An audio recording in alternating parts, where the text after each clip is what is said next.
Hey Rose, who was Abraham Lincoln? You don't know? Don't worry, I do. Abraham Lincoln was born on February 12, 1809 in Hodgenville, Kentucky.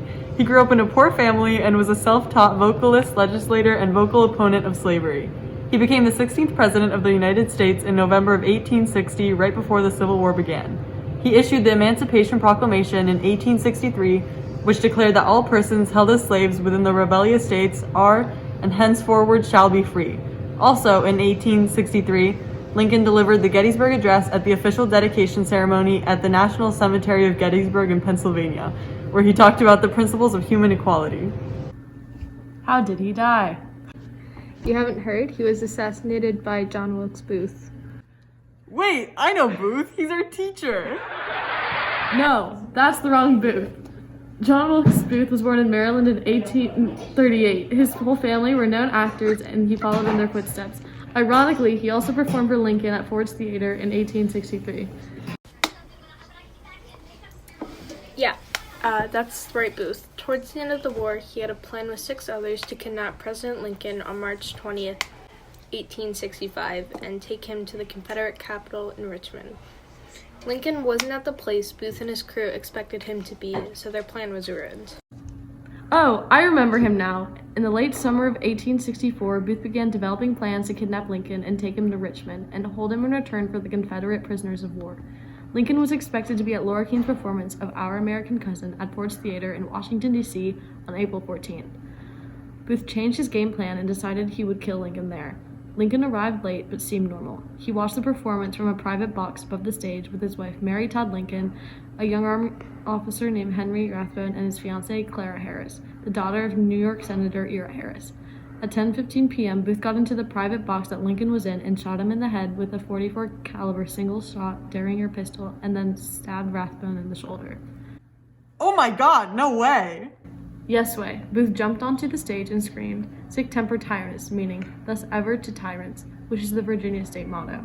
At first the crowd thought this was all part of the performance, but after the First Lady screamed, people started to realize what was going on. Booth was able to get out, although he broke the leg in the process, and proceeded to leave Washington on horseback. A young doctor named Charles Leal rushed to Lincoln's side from the crowd. He was paralyzed and struggling to breathe. He was pronounced dead at 7:22 a.m. on April 15, 1865, at the age of 56.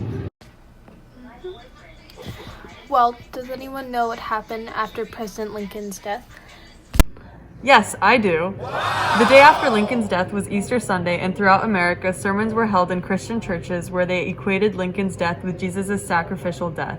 This was followed by a period of national mourning. Historians noted that Lincoln, who was deeply disliked by many, even by Northerners, became much more revered in death than in life as the myth surrounding him grew. After the public viewing of Lincoln at the White House and the Capitol, he was taken on a 13-day train journey across the country to his home in Springfield, Illinois. The train stopped at Independence Hall in Philadelphia and was paraded in a hearse down Fifth Avenue in New York City, among other places. As for the perpetrator, Booth had his leg treated in Maryland by Dr. Samuel Mudd, who would later be convicted of conspiracy, though his descendants waged a protracted battle to prove his innocence. The reward for the perpetrators was a whopping $100,000, which filled the countryside with troops and other searchers. Booth and Harold were helped by a Confederate sympathizer and hid for multiple days in a thicket of trees near the Zekiah Swamp in Maryland. While hiding, Booth kept a diary where he wrote about his incruelty at the almost universal condemnations of his actions, as he expected that he would be a hero. On April 26th, Booth and Harold were found by federal troops at a farm in Virginia near the Rappahannock River. Booth refused to surrender, and it is unclear whether he was shot by a soldier or himself, but he died shortly after. Ginger, do you know any of the political effects of the assassination? In fact, I do. The assassination of President Lincoln was just one part of a much bigger plot to demolish the federal government of the United States after the Civil War.